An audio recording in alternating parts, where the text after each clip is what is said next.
Ритуальное действие пятое. Итак, мы добрались до ритуального действия пятого, объявил полковник. Исходным положением для него является упор лежа прогнувшись. При этом тело опирается на ладони и подушечки пальцев ног. Колени и таз пола не касаются. Кисти рук ориентированы строго вперед сомкнутыми вместе пальцами. Расстояние между ладонями немного шире плеч. Расстояние между ступнями ног такое же. Начинаем с того, что запрокидываем голову как можно дальше назад вверх.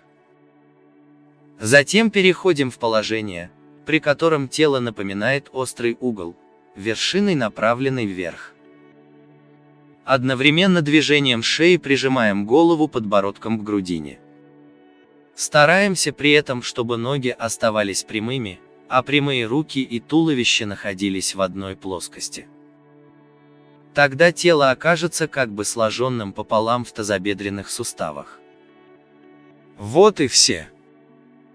После этого возвращаемся в исходное положение, упор лежа прогнувшись, и начинаем все сначала. Через неделю практики это ритуальное действие становится самым простым из 5. Когда вы вполне его освоите, старайтесь при возвращении в исходное положение прогибать спину назад как можно больше, но не за счет предельного излома в пояснице, а за счет расправления плеч и максимального прогиба в грудном отделе. Не забывайте, однако, что ни таз, ни колени при этом пола касаться не должны. Кроме того, введите в упражнение паузу с максимальным напряжением всех мышц тела в обоих крайних положениях, при прогибе и при подъеме в угол. Схема дыхания в пятом ритуальном действии несколько необычная. Начав с полного выдоха в упоре лежа прогнувшись, вы делаете глубокий, насколько это возможно, вдох при складывании тела пополам. Получается некоторое приближенное подобие так называемого парадоксального дыхания.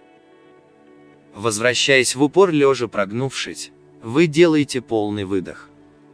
Останавливаясь в крайних точках для выполнения напряженной паузы, вы задерживаете дыхание на несколько секунд соответственно после вдоха и после выдоха. Везде, где мне доводилось преподавать ритуальные действия Ока Возрождения, продолжал свой рассказ сэр Генри, их сначала называли изометрическими упражнениями.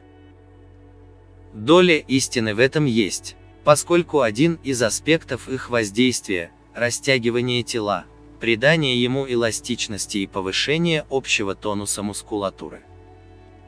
Но главная цель не в этом, ключевой эффект Ока Возрождения – в его воздействии на динамические характеристики вихрей тонкого тела. У молодого здорового человека динамические характеристики всех 7 главных вихрей одинаковы и гармонично соотносятся с таковыми вихрей второстепенных.